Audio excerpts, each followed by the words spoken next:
Fala, Cadetal! Tudo tranquilo com vocês? Positivo e operante? Tudo na mais perfeita ordem? Bom, essa videoaula, ela vai abordar, na verdade, a correção do seu simulado S7 da parte aí de linguagens. Na verdade, essa correção, ela vai ficar intitulada de Top 8. Por que Top 8? Porque eu selecionei 8 importantes questões do seu simulado para a gente poder aplicar e reconhecer conteúdos que normalmente costumam aparecer na prova da UERJ. Então, na verdade, esses conteúdos que vamos reconhecer aqui nessas 8 questões, com muita frequência, eles costumam aparecer na sua prova. Por isso que eu acabei selecionando essas 8 questões e daí a nossa correção fica intitulada de Top 8. Beleza? Então pegue aí seu simulado S7 e coloquem aí na questão de número 4. Vamos lá? Questão de número 4 do seu simulado. Bom, então a questão de número 4 do seu simulado foi apresentado para você o que a gente chama de texto imagético. Bom, quem é meu aluno já estudou sobre os textos imagéticos. Relembrando, o que é um texto imagético? Texto imagético é todo aquele que traz como pano de fundo uma imagem. Então, quando a gente percebe esse texto imagético, a gente se depara aí com uma imagem e também com um texto verbal. Tudo bem? Então, esse texto imagético, ele acaba utilizando-se de uma linguagem híbrida. Ora, imagem e ora, palavras. Existem textos imagéticos que acabam valendo-se dessa característica ao se utilizarem de uma linguagem híbrida. E uma coisa que muito preocupa o aluno é reconhecer o texto imagético apresentado pela banca, o que não deve ser feito por você. Você não deve ter essa preocupação em querer reconhecer o texto imagético. Por quê? Porque normalmente a própria banca no enunciado identifica para você aquele texto imagético, beleza?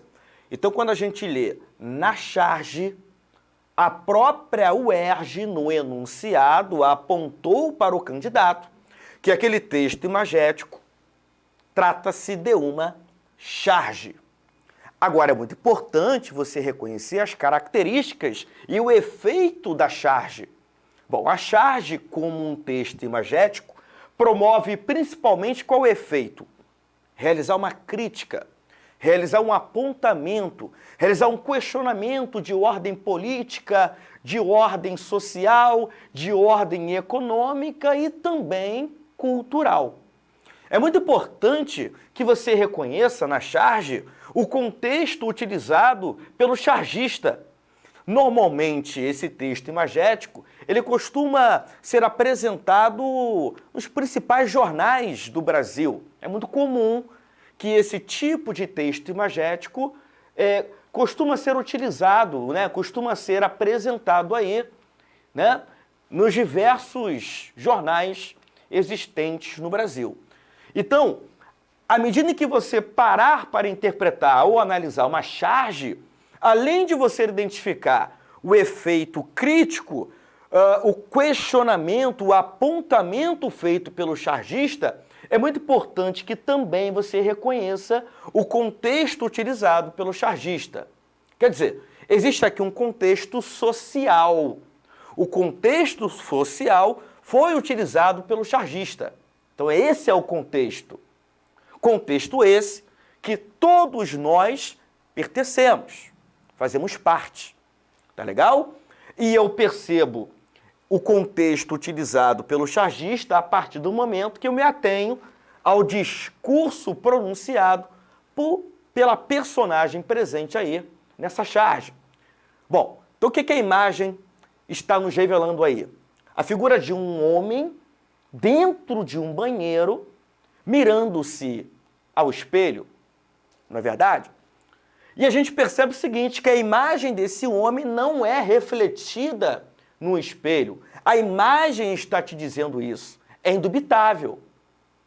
Então percebam que, para de fato a charge provocar o efeito crítico, apontar um questionamento de ordem social, foi muito importante que o chargista também, além da imagem, tenha fundamentado essa ideia da imagem, melhor dizendo, por meio do texto verbal. Daí o uso de linguagem híbrida. Ora texto não verbal e ora texto verbal. Então vamos perceber agora o discurso pronunciado por essa personagem. Espelho, espelho meu, existe alguém mais invisível do que eu?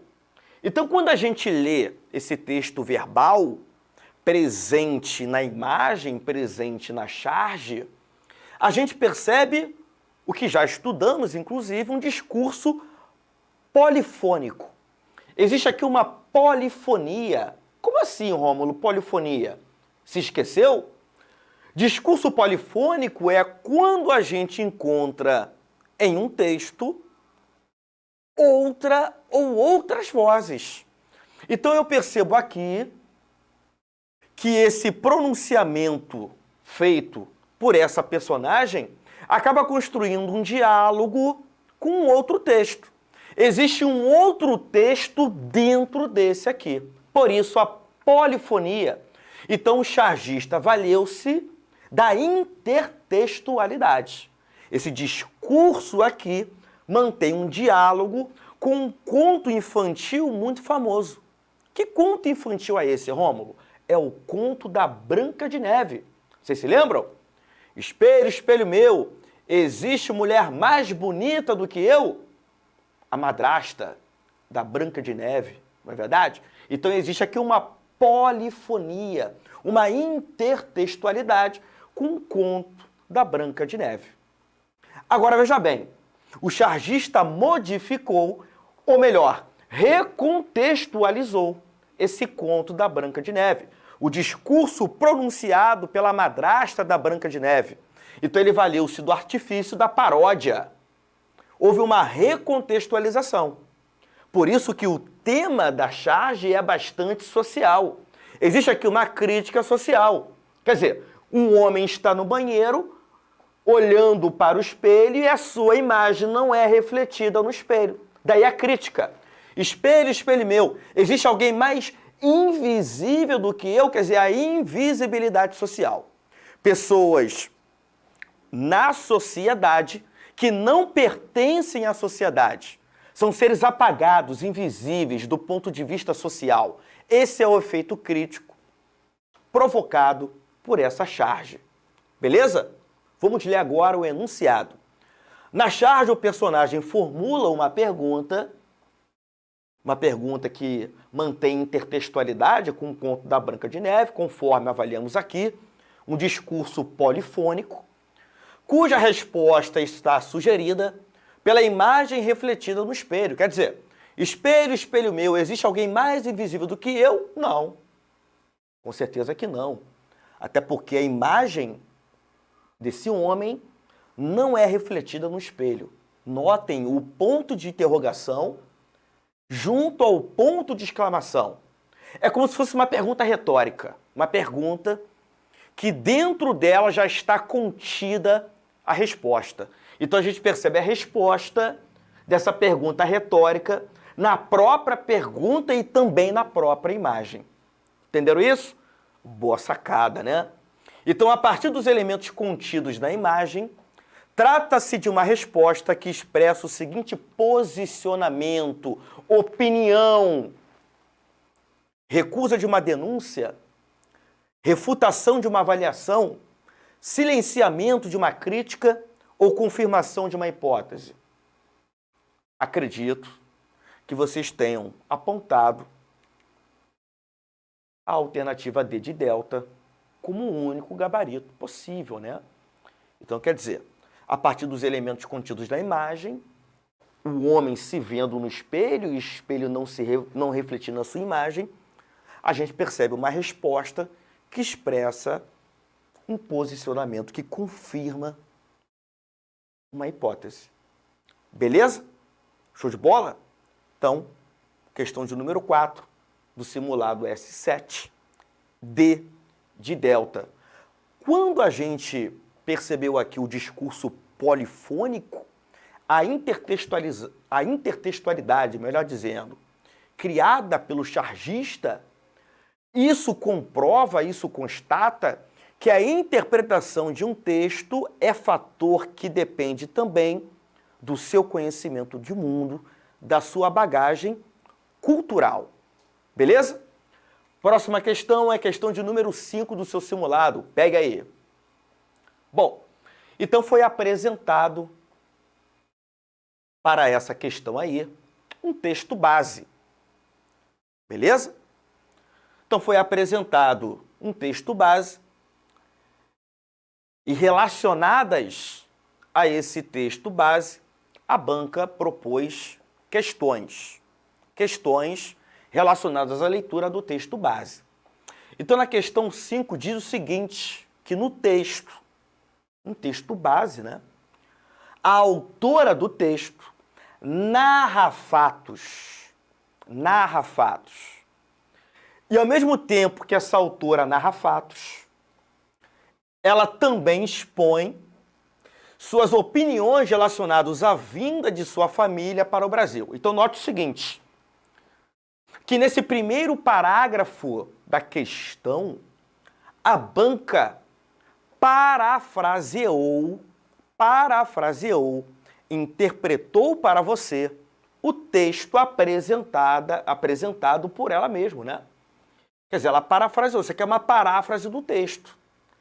Então, à medida que você lê o texto, você percebeu isso, que a autora narra fatos e expõe suas opiniões relacionados à vinda de sua família para o Brasil. Então, foi o assunto discorrido pela autora nesse texto. Você deve ter estranhado alguma coisa, mas não era para ter estranhado, não. Porque nas minhas aulas eu falo sobre esse artifício que pode ser identificado nos textos. Veja bem, então, nesse mesmo texto, essa mesma autora ora narra fatos e ora expõe suas opiniões. Espera aí, Rômulo. Em um único texto eu posso narrar e apresentar a opinião? É claro que sim. É claro que sim. Sobretudo, essa noção híbrida quanto à modalidade textual, quanto à tipologia textual, ela acaba sendo projetada pelos autores por conta da complexidade temática, da complexidade que gira em torno do próprio assunto que vai ser discorrido ali. E para essa autora, com toda certeza, o assunto, o tema, vinda de sua família para o Brasil, aponta para uma noção complexa, porque isso acaba estando relacionado com a sua própria experiência de vida, né? A sua família, afinal. Tudo bem? Então, ao mesmo tempo que ela narra fatos, acontecimentos, eventos, ela também apresenta opinião. Então, eu percebo que esse texto, ora, se mostra narrativo e que, ora, se mostra um texto de opinião. Isso é muito comum em alguns textos. Essa mistura de tipologias textuais. Narração com argumentação. Tudo bem? Texto narrativo com texto de opinião. Texto narrativo é aquele em que se narra fatos. Texto de opinião é aquele que se apresenta e defende uma opinião. Foi o que ela verdadeiramente fez, a autora, neste texto aí. Tudo bem? Então a banca está parafraseando isso para você. Bom, uma dessas opiniões está explicitada em... Bom, em qual alternativa a gente consegue perceber uma opinião clara da autora? Em toda opinião, obrigatoriamente deve estar contido um juízo de valor sobre determinada ideia. Bom, Então, acredito que todos vocês devam ter reconhecido claramente a opinião da autora na passagem da alternativa de letra D de delta. Quando Pietro Brum atravessou o mar, deixando mortos e vivos na margem, que se distanciou, ele não poderia ser o mesmo ao alcançar o outro lado. Então, ao mesmo tempo que a autora narrou um acontecimento, sobre esse acontecimento ela apresentou uma opinião. Vejamos. Quando Pietro Brum atravessou o mar, deixando mortos e vivos na margem que se distanciou, ela está narrando um fato. Sobre esse fato, ela vai agora apresentar uma opinião. Ele não poderia ser o mesmo ao alcançar o outro lado. Então, aqui está claramente a opinião da autora. Beleza? Letra D de delta. Próxima questão, questão de número 6 do seu simulado S7. Então, pegue aí a questão de número 6. Bom, estou continuando aí na leitura desse mesmo texto da questão de número 5. Bom, a banca pediu o seguinte: releia o trecho abaixo para responder a questão. Então, é um fragmento, é uma passagem do texto. Tem aqui a referência lá no texto dessa passagem, referência 8. Tá legal? Então vamos ler a passagem. Ao fugir para o Brasil, metade dos Brum ganhou uma perna a mais. O N virou M. Mas essa perna a mais era um membro fantasma, um ganho que revelava uma perda. Olha o quanto que é complexa, né, a narrativa desse texto.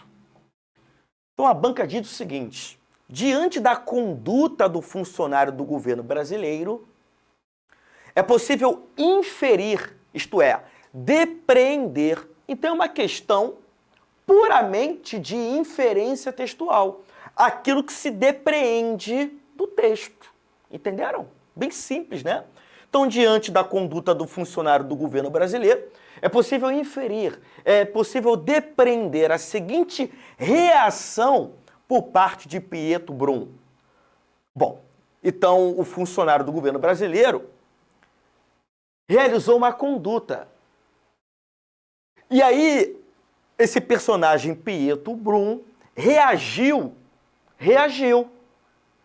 fez uma reação, teve uma reação em relação a essa conduta do funcionário do governo brasileiro. Bom, para quem lê o texto, e muito bem lido, a gente percebe a seguinte reação por parte dessa personagem.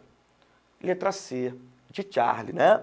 Quer dizer, submissão às práticas oficiais. E isso acaba sendo explicado, não é, pessoal? Pietro Brum era um imigrante. Quer dizer, pouco importava para ele a troca de uma letra por outra. Ele queria, na verdade, chegar ao Brasil, ficar, permanecer aqui. Então, ele se submeteu às práticas oficiais. Beleza? Por isso que é a letra C de Charlie. Show de bola? Uma questão de inferência textual. Próxima questão aí, selecionada por mim, foi a questão de número 7 do seu simulado S7. Vamos ler. A partir da narrativa de um episódio familiar, ainda é sobre o texto base, tá?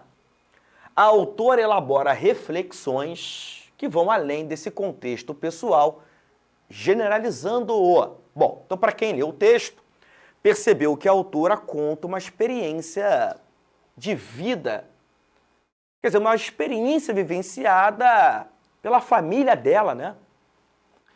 Então ela acaba narrando nesse texto um episódio familiar que ocorreu com a família dela, né? A família Brum. Bom, então sobre esse episódio familiar, a autora elabora reflexões que vão além desse contexto pessoal, já que são personagens que integram a família dela, a história de vida da família dela. Quer dizer, ela passa a elaborar reflexões já que é um tema muito complexo, que extrapola o nível pessoal dela, da família dela, generalizando-o. Quer dizer, são reflexões que servem não apenas, que não estão relacionadas apenas a ela e à família dela, mas a todos nós. Por isso, generalizando-o. Essa generalização pode ser observada no emprego da primeira pessoa do plural no seguinte trecho. Bom, bastaria você, para matar essa questão, relacionar o conteúdo de enunciação da autoria. Todo texto possui uma voz. Normalmente, as ideias em um texto, elas podem ser enunciadas de três maneiras. Ou na primeira pessoa do singular, com a presença do eu, ou na primeira pessoa do plural, na presença do nós, ou simplesmente uma voz apagada, com o sujeito apagada. Quer dizer, as ideias sendo enunciadas, valendo-se do sujeito indeterminado, desse mecanismo linguístico, desse mecanismo gramatical. Porém, no caso aqui, essa generalização, ela pode ser observada no emprego da primeira pessoa do plural. Quer dizer, ao utilizar a primeira pessoa do plural, a autora consegue o efeito de generalizar uma reflexão, incluindo, sobretudo, o leitor no texto, fazendo com que aquela reflexão sirva também para nós, leitores. Por isso, o uso da primeira pessoa do plural, né? Criando uma afetividade com o leitor, convidando o leitor para participar daquela reflexão. Então, ela acaba generalizando a reflexão. Então, onde a gente encontra aí, tá, essa generalização? Obviamente que essa generalização pode ser encontrada na alternativa C de Charlie. Pela memória, nos colocamos não só em movimento. Então, ela generaliza a reflexão, incluindo o próprio leitor para fazer parte dessa reflexão. Por isso, generalização. Pela memória, nos colocamos. Colocamos quem? Nós, a gente, todo mundo. Não só em movimento. Beleza? Legal? Então, uma questão aí sobre enunciação da autoria. Próxima questão do seu simulado, a questão de número 8, continuando ainda com a leitura desse texto. Releia o trecho abaixo para responder a questão. Bom, então temos mais uma passagem extraída do texto pela banca aí. Vamos ler. A referência 8, né? Então é a mesma passagem aí de uma questão anterior do próprio certame. Vamos ler. Ao fugir para o Brasil, metade dos Brum ganhou uma perna a mais. O N virou M, mas essa perna a mais era um membro fantasma, um ganho que revelava, na verdade, uma perda. A autora associa a troca de letras M por N, inclusive Pietro Brum, né, acabou ficando submisso a essa prática oficial. Então, a autora associa a troca de letras no registro do sobrenome de seu tetravô à expressão um membro fantasma. Vou ler novamente. A autora associa a troca de letras no registro do sobrenome de seu tetravô à expressão um membro fantasma. Que tipo de associação foi feita pela autora? Uma associação de ideias no plano concreto ou no plano figurado? Ora, se a troca de letras no registro do sobrenome do tetravô dela ficou relacionado, associado à expressão ao membro fantasma, a gente percebe, na verdade, uma associação figurada de ideias. A essa associação figurada de ideias, dá-se o nome, percebe-se qual figura de linguagem? B de bravo, metáfora. A metáfora consiste numa associação figurada de ideias. Tranquilo? Então, é uma expressão metafórica que a gente chama. Questão de número 8, B de bravo.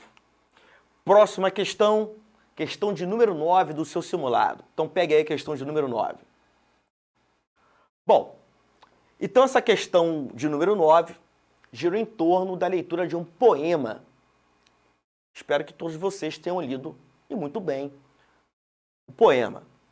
Bom, então na questão de número 9, foram destacados versos desse poema. Então vamos ler esses versos. Aos cães domesticados se ensina a andar sempre atrás do dono, mas os cães, o passado só aparentemente nos pertencem.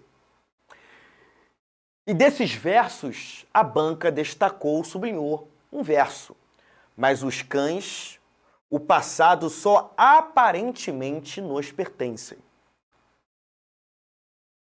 O que a banca disse em relação a esse verso aí? Então, lá. Nesses versos, sugere-se uma ideia a respeito da relação entre cães e seres humanos. Aos cães domesticados se ensina a andar sempre atrás do dono. Quer dizer, um cão domesticado se ensina isso, né? A ele andar sempre atrás do dono. Mas os cães, o passado só aparentemente nos pertence. Então, nesses versos, sugere-se uma ideia a respeito da relação entre cães e seres humanos. Essa ideia, no verso destacado, recebe da poeta a seguinte avaliação: adesão, negação, proibição ou permissão. Acredito que todos os senhores devem ter marcado a letra B de bravo, né? Então, na verdade, existem marcas linguísticas nesse verso que acabam construindo a avaliação negativa, que é o operador mais e o vocábulo aparentemente, que funciona como um modalizador de discurso, construindo essa avaliação negativa sobre a ideia. Beleza? B de bravo, uma questão sobre modelização do discurso. Próxima questão é a questão de número 10 do seu simulado S7. Sobre esse mesmo poema. No poema, há marcas de linguagem que remetem tanto a poeta quanto a seus leitores. Bom, se há marcas de linguagem que remetem tanto a poeta quanto a seus leitores, significa dizer que a gente consegue identificar nesse poema marcas de interlocução. Então existem nesse poema marcas de interlocução. Ou seja, existe um diálogo entre a poeta e os seus leitores. Uma dessas marcas que acabam construindo interlocução, referindo-se unicamente ao leitor, chamando o leitor, conversando com o leitor, dialogando com o leitor, está presente no seguinte verso. Bom, então existem diversas marcas linguísticas que acabam construindo interlocução, diálogo num texto. E uma dessas marcas, ela pode ser encontrada na letra C de Charlie. Pense em como do lodo primeiro surgiu esta poltrona, este livro. Onde está essa marca linguística? Verbo. O uso verbal. Pense quem? Pense você. Então ela constrói uma interlocução com o leitor do poema a partir do uso verbal pense. Pense está relacionado a você. Você, leitor. Por isso, C de Charlie. Tranquilo? Próxima e última questão do nosso top 8 é a questão de número 11. A banca diz o seguinte: nos versos de 1 a 6, a poeta vale-se de um recurso para caracterizar tanto o passado quanto o futuro. Esse recurso consiste na construção de... Bom, normalmente os poemas, eles apresentam vários tipos de recursos que acabam, de fato, tornando aquele poema mais expressivo. Então, a partir do momento em que a poeta valeu-se de um recurso para caracterizar tanto o passado quanto o futuro, significa dizer que ela valeu-se de um recurso estilístico. Recurso estilístico. Recurso estilístico esse que acabou caracterizando tanto o passado quanto o futuro. Então, esse recurso estilístico consiste na construção de, letra C, de Charlie, relações de comparação. Normalmente, a comparação é um recurso estilístico muito utilizado nos textos, sobretudo a partir do uso de conector. Beleza? Portanto, questão de número 11, o gabarito só aponta para a letra C de Charlie, relações de comparação. Bom, cadetal, espero que vocês tenham gostado da correção do nosso simulado S7, melhor dizendo. Então, eu reuni aqui 8 questões muito importantes e recorrentes na sua prova. Até a próxima, um grande abraço, lembrando que o segredo é praticar.